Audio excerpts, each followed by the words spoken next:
Welcome to ప్రజా television news bulletin ముందుగా headlines.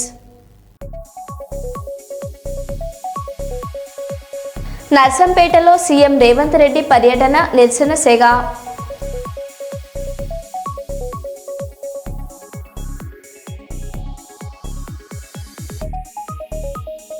మానవత్వం మరిచిన కొడుకులు, వృద్ధామాత కన్నీటి పర్యాంతం.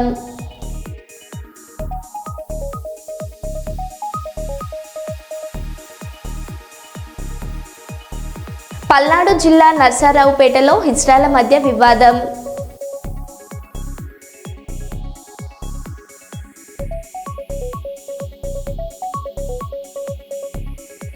కొత్తపల్లి మండలం కమాన్పూర్ స్వతంత్ర సర్పంచ్ అభ్యర్థి బోనాల రజిత విస్తృత ప్రచారం.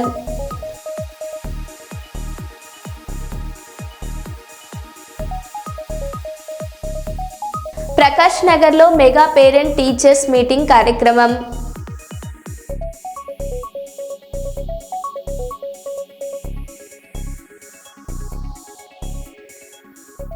ఇక వివరాల్లోకి వెళ్తే, రాష్ట్రంలోని న్యాయవాదుల సమస్యల పరిష్కారం కోసం తనను బార్ కౌన్సిల్ సభ్యునిగా గెలిపించాలని హైకోర్టు అడ్వకేట్ రాపోలు భాస్కర్ గోదావరికని న్యాయవాదులను అప్పీల్ చేశారు. తెలంగాణ రాష్ట్ర బార్ కౌన్సిల్ ఎన్నికలు జనవరి 30న జరగనున్న నేపథ్యంలో బార్ కౌన్సిల్ మెంబర్ పోటీలో ఉన్న హైకోర్టు అడ్వకేట్ రాపోలు భాస్కర్ శుక్రవారం గోదావరికని కోర్టులో న్యాయవాదులను కలుస్తూ తనకు ఓటు వేయాలని అభ్యర్థించారు. ఈ మేరకు బార్ కౌన్సిల్ ఎన్నికలకు సంబంధించిన గోడా పోస్టర్ను ఆవిష్కరించారు. ఈ సందర్భంగా రాపోల్ భాస్కర్ మాట్లాడారు. ఈ కార్యక్రమంలో గోదావరికని బార్ అసోసియేషన్ అధ్యక్షుడు తౌటం సతీష్, ప్రధాన కార్యదర్శి సిగిరి సంజయ్ కుమార్, సభ్యులు, న్యాయవాదులు పాల్గొన్నారు.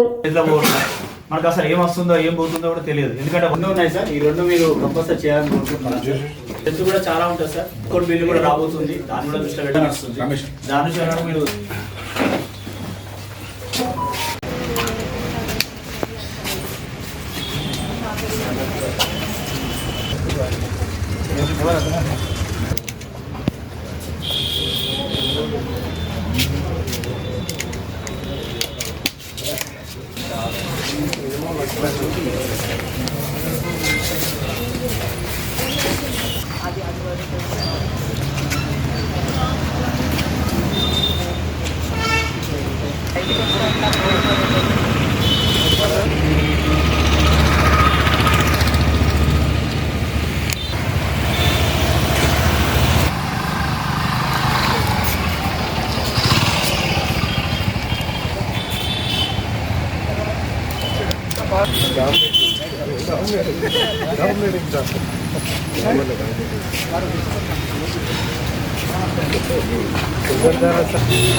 సార్ కొంచెం ఇక్కడ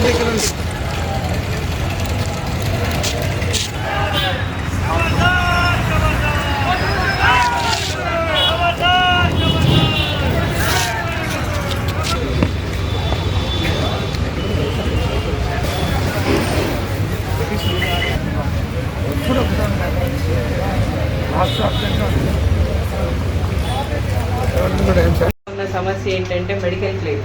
న్యాయవాదులు అంటే సెల్ఫ్ ఎంప్లాయ్మెంట్ జాబ్. ఇది దీనిలో మెడికల్ ఎమర్జెన్సీస్తో సఫర్ అవుతున్నారు న్యాయవాదులు మరియు వాళ్ళ ఫ్యామిలీ. సో ఆర్థికంగా సపోర్ట్ ఉండదు కాబట్టి కనీసంగా విద్యా వైద్యం అన్న మాకేమన్నా అందుబాటులోకి వస్తే కొంత మా పైన ఆర్థిక భారం తగ్గినట్లయితుంది. దాని పట్ల మీరు మా కోసం ఏమైనా కృషి చేయగలిగితే మేము మీ పట్ల కృతజ్ఞత భావంతో ఉండగలుగుతాం సార్. Thank you. పంపిణీ చేయాలని ఒక పబ్లిక్ ఇంట్రెస్ట్ లిటిగేషన్ వేసింది. దాన్ని పరిశీలించినటువంటి గౌరవ హైకోర్టు డైరెక్షన్ ఇస్తే ఈ రాష్ట్రంలో 20,000 మంది న్యాయవాదులకి, జూనియర్లకు, తర్వాత నీడీ పీపుల్కు అందరికి కూడా కరోనా సమయంలో 25 కోట్ల రూపాయలు డిస్ట్రిబ్యూట్ చేయడానికి నేను కారకున్నైనా ఈ రకంగా న్యాయవాదులకు సంబంధించినటువంటి అనేక విషయాలలో ఎప్పటికప్పుడు మరి నిలబడి ఫైట్ చేస్తున్నటువంటి మరి ఈ రకంగా ఇస్తామని చెప్పేసి ఇప్పించేటటువంటి ప్రయత్నం చేస్తానని మీ అందరికీ కూడా నేను మాటిస్తున్నాను. మరి మరి మొదటి ఓటును వేయాలని గెలిపించాలని చెప్పేసి నేను విజ్ఞప్తి చేస్తున్నాను. 30వ తారీఖు నాడు తెలంగాణ రాష్ట్ర బార్ కౌన్సిల్కు ఎన్నికలు జరగబోతా ఉన్నాయి. ముఖ్యంగా 2 సంవత్సరాల కోసం ఎన్నికైనటువంటి బార్ కౌన్సిల్ చైర్మన్లు మెంబర్లు 7.5-8 సంవత్సరాలుగా ఈ రాష్ట్రంలో ఎలక్షన్స్ పెట్టకుండా ఇబ్బంది పెడుతున్నటువంటి ఒక వాతావరణం ఉంది. దీని మీద మేమందరం కూడా సుప్రీంకోర్టులో కేసీస్ను సుప్రీంకోర్టు వారు ఈ రాష్ట్ర తెలంగాణ బార్ కౌన్సిల్ ఎన్నికలు జరపమని చెప్పేసి ఆదేశాలు ఇస్తే తప్పని పరిస్థితుల్లో ఈ రాష్ట్రంలో నిలబడి 25 లక్షల రూపాయల విలువ కలిగినటువంటి ప్రొవిజన్స్ని పంపిణీ చేసినాం. మేమిస్తే ఏం చేస్తాం, మరి ప్రభుత్వం ఇవ్వాలని మరి అప్పుడున్నటువంటి ముఖ్యమంత్రి మన కేసీఆర్ గారిని రిప్రజెంట్ చేస్తే 25 కోట్లు ఇచ్చారు. దేవుడు వరం ఇచ్చిన పూజారి ఇస్తలేడు అన్నట్టుగా మరి ప్రభుత్వం ఇచ్చిన డబ్బులు కూడా బార్ కౌన్సిల్ వాళ్ళు 25 కోట్లు డిస్ట్రిబ్యూట్ చేయకుండా కేవలం 5 సంవత్సరాల వాళ్ళకే ఈ డబ్బులు ఇస్తామని కండిషన్ పెట్టారు. దాని మీద ఏ ఒక్క బార్ కౌన్సిల్ మెంబర్ స్పందించలేదు. ఒక న్యాయవాదిగా నిలబడి బిల్ నెంబర్ 89/2020ని హైకోర్టులో వేసి జూనియర్ సీనియర్ అనే సంబంధం లేకుండా కరోనా సమయంలో ఇబ్బందులు పడుతున్నటువంటి ప్రభుత్వ జూనియర్ కళాశాలలో ఘనంగా మెగా పేరెంట్ టీచర్స్ మీటింగ్ 5వ తారీఖు 12వ నెల 2025 ప్రభుత్వ జూనియర్ కళాశాల పాతపట్నం నందు మెగా పేరెంట్ టీచర్స్ మీటింగ్ 3.4ని కళాశాల ప్రిన్సిపల్ శ్రీటి హేమ సుందర్రావు గారు ప్రారంభించారు.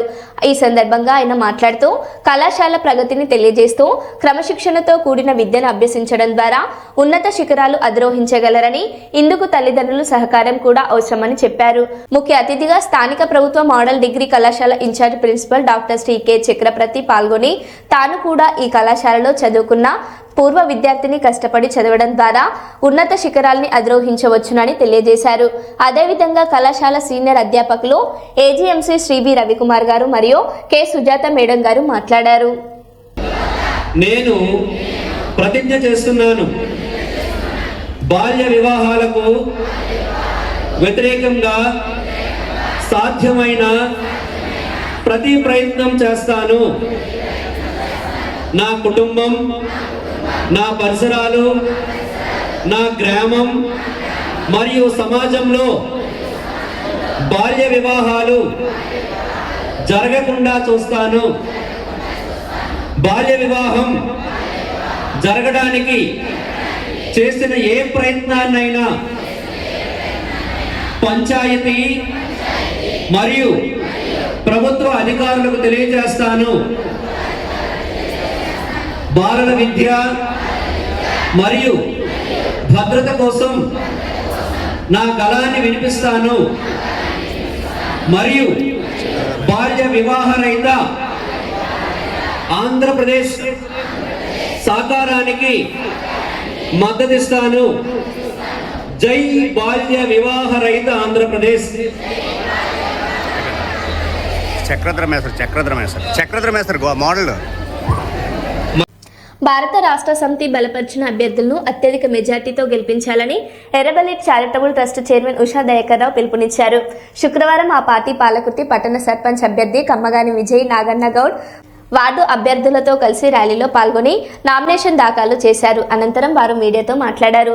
మోసపూరిత వాగ్దానాలతో గద్దెనెక్కిన కాంగ్రెస్ ప్రభుత్వానికి సర్పంచ్ ఎన్నికలలో బుద్ధి చెప్పాలన్నారు. వారి వెంట బీఆర్ఎస్ నాయకులు, కార్యకర్తలు పెద్ద ఎత్తున ర్యాలీలో పాల్గొన్నారు.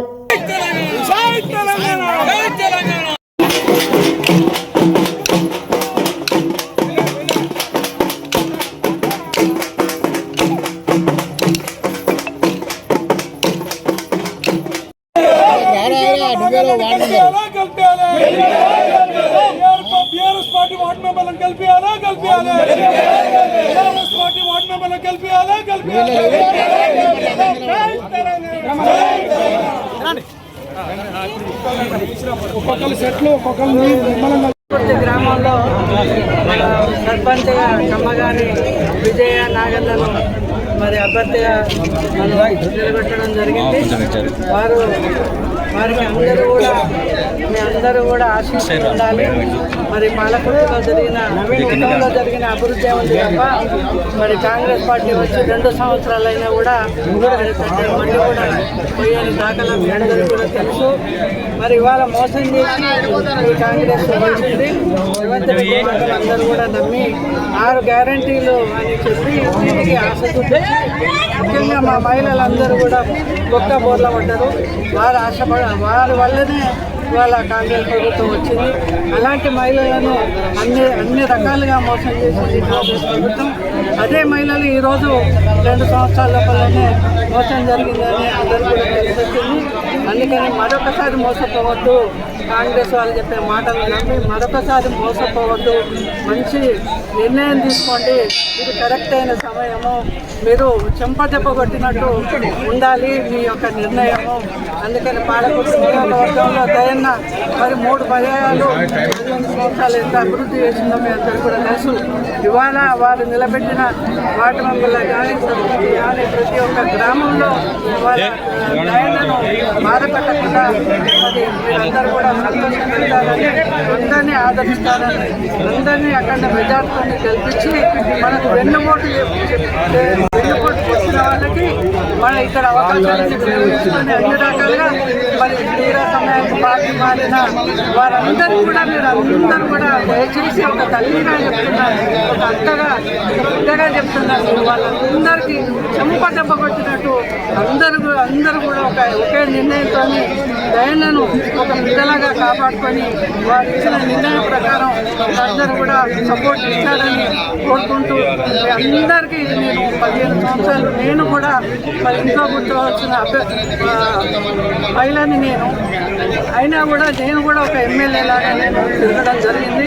ప్రతి ఇంటికి వెళ్ళిన, ప్రతి గడపకు వెళ్ళిన, ప్రతి గడపలో ఏ కార్యక్రమం జరిగినా దయన్న రాకుంటే నేనున్నా. మీరందరూ కూడా చూసిండ్రు. మరి ఇవాళ ఏం జరుగుతుంది, ఎవరిని కూడా లెక్క చేయకుండా అరాచక పరిపాలన జరుగుతూ ఉన్నది. మరి ఏ మహిళ కూడా మరి ఎంతో దయా హృదయంతో ఉంటుంది. కానీ మనకు తెలిసిన మనం ఎంతో చేస్తారని నమ్మి గెలిపించిన విశ్వశ్రీ రెడ్డి గారు ఏ విధంగా ప్రవర్తిస్తున్నారో ప్రజలందరూ కూడా గమనిస్తున్నారు. దయచేసి మరి ఒకసారి మోసపోవద్దని అందరినీ కూడా ఈ సందర్భంగా వేడుకుంటున్నాను. Mancherial sub collector Shri P Chandraiah గారు జైపూర్ గ్రామ పంచాయతీ కార్యాలయంలో ఏర్పాటు చేసిన నామినేషన్ కేంద్రంను ఆకస్మికంగా సందర్శించినారు. నామినేషన్ ప్రక్రియను పరిశీలించి నామినేషన్లను కేటాయించిన సమయం లోపల స్వీకరించిన నామినేషన్ పత్రాలను ఎప్పటికప్పుడు పోల్ నందు నమోదు చేయాలని సూచించారు. నామినేషన్ పత్రాల ఆన్లైన్లను ప్రక్రియను పరిశీలించారు.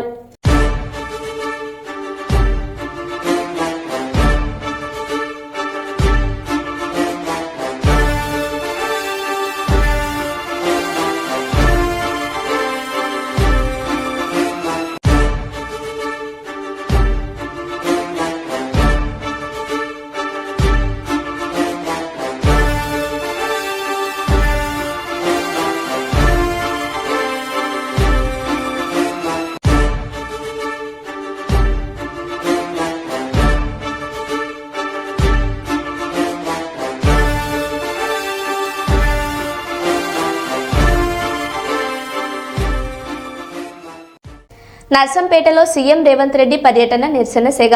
హిందూ దేవుళ్లపై అనుచిత వ్యాఖ్యలకు నిరసనగా బీజేపీ ధర్నా రాస్తారోకో. ధర్నా చేపట్టిన బీజేపీ జిల్లా ప్రధాన కార్యదర్శి రాణా ప్రతాప్ రెడ్డి వాహనాలకు అడ్డుగా ఉన్నారని అదుపులోకి తీసుకున్న పోలీసులు.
ఏదైతే అనుచిత వ్యాఖ్యలు హిందూ దేవుళ్ళ మీద హిందూ సమాజం మీద అనుచిత వ్యాఖ్యలు చేసిన రేవంత్ రెడ్డి గారు నర్సంపేట నియోజకవర్గానికి వచ్చే ముందు హిందూ సమాజానికి క్షమాపణ చెప్పి రావాల్సిందిగా కోరినాము.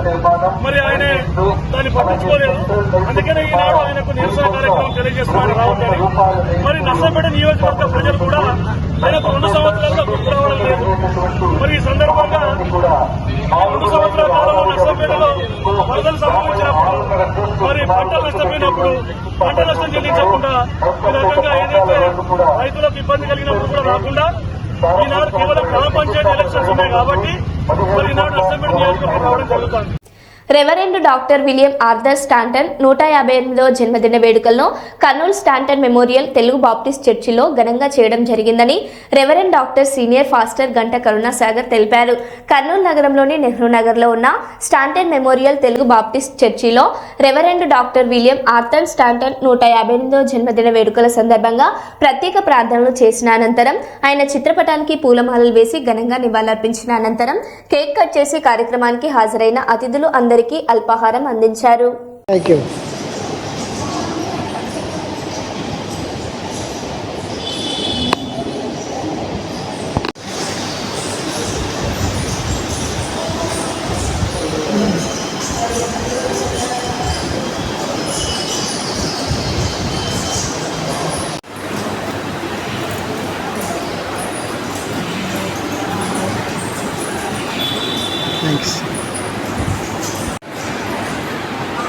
అందరికీ కూడా ప్రభు యేసుక్రీస్తు నామమున వందనాలు తెలియజేస్తున్నాను. ఈరోజు స్టాంటన్ మెమోరియల్ తెలుగు బాప్టిస్ట్ సంఘము మా యొక్క కర్నూలులో 40 సంవత్సరాలు పరిచర్య చేసి కర్నూలు పట్టణంలో క్రైస్తవ సమాజంలో విషయంలో ఎంతో సేవ చేసిన reverend doctor William Arthur Staunton గారిని ఈరోజు ఆయన యొక్క 158వ జయంతిని పురస్కరించుకొని ఈ యొక్క సంఘం మేము ఆయన యొక్క జయంతిని ఘనంగా జరుపుకున్నామని తెలియజేస్తూ ఉన్నాం. ఈయన ఈ కర్నూలులో ప్రాముఖ్యమైన ఆ యొక్క కోల్స్ కాలేజ్ కావచ్చు, అలాగే కోల్ సెంక్షనరీ బాప్టిస్ట్ చర్చ్ కావచ్చు, అలాగనే ఈసీఎం స్కూల్ కావచ్చు, అలాగే చుట్టుపక్కల అనేక గ్రామాల్లో ఏబిఎం బాప్టిస్ట్ సంఘాల్ని స్థాపించడంలో ఈ మిషనరీ గారు ఎంతో గొప్ప పరిచర్య చేశారు. అటువంటి గొప్ప సేవకుడిని, ఆ యొక్క మిషనరీ గారిని ఈరోజు సంఘముగా మేమందరం కలిసి ఆయన యొక్క బర్త్డే దినమందు ఆయన జయంతిని సెలబ్రేట్ చేసుకొని దేవుని వాక్యం చెప్పినట్టుగా నీతిమంతులను జ్ఞాపకం చేసుకొనుట ఆశీర్వాదకరం అన్నట్టుగా ఈ యొక్క జయంతి విషయమై వింటున్న మీరందరూ కూడా ఆస్వాదించబడతారని, ఆ దైవ సేవకులు మిషనరీ యొక్క పరిచర్య ఇంకా ముందుకు కొనసాగాలని కోరుకుంటూ ఈ యొక్క మాటలు ముగిస్తున్నాను. అందరికీ వందనాలు. Karunasagar, senior pastor, SMTBC Kurnool. BC బిడ్డ సాయిచారి ఆత్మహత్య యత్నం చేసుకున్న వార్తను ప్రచురించిన పత్రికలను గాంధీ ఆసుపత్రి ఆవరణలో తగలబెట్టిన తెలంగాణ రాజ్యాధికార పార్టీ నాయకులు మరియు బీసీ నాయకులు.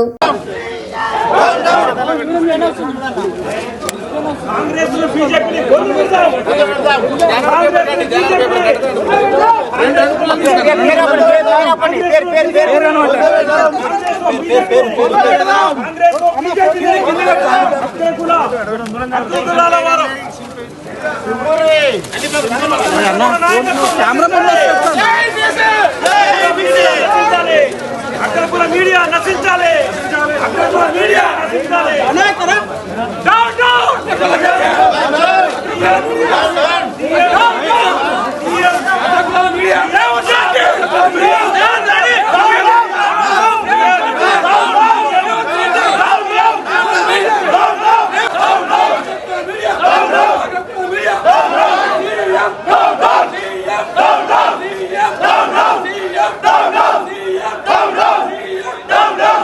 శ్రీకాకుళం జిల్లా నగరంలో డిసెంబర్ 12 అనగా శుక్రవారం కాలభైరవాష్టకం సందర్భంగా స్వయంగా శ్రీ శ్రీ శ్రీ బాలత్రిపుర సుందరి కాలభైరవ పీఠం గణేష్ గురూజీ పలు స్కూల్స్కి వెళ్లి కాలభైరవాష్టకం విశిష్టతను చెప్పడం జరిగింది. అనంతరం ఓం శ్రీ స్వామియే శరణమయ్యప్ప నిత్య అన్నదానంలో భాగంగా గురువారం మన కాలభైరవ పీఠంలో అన్నదాన కార్యక్రమం జరిగింది. ఈ కార్యక్రమంలో మధుసూదన స్వామితో పాటు కమిటీ సభ్యులు పాల్గొన్నారు.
మళ్ళీ కలుద్దాం. Stay tune.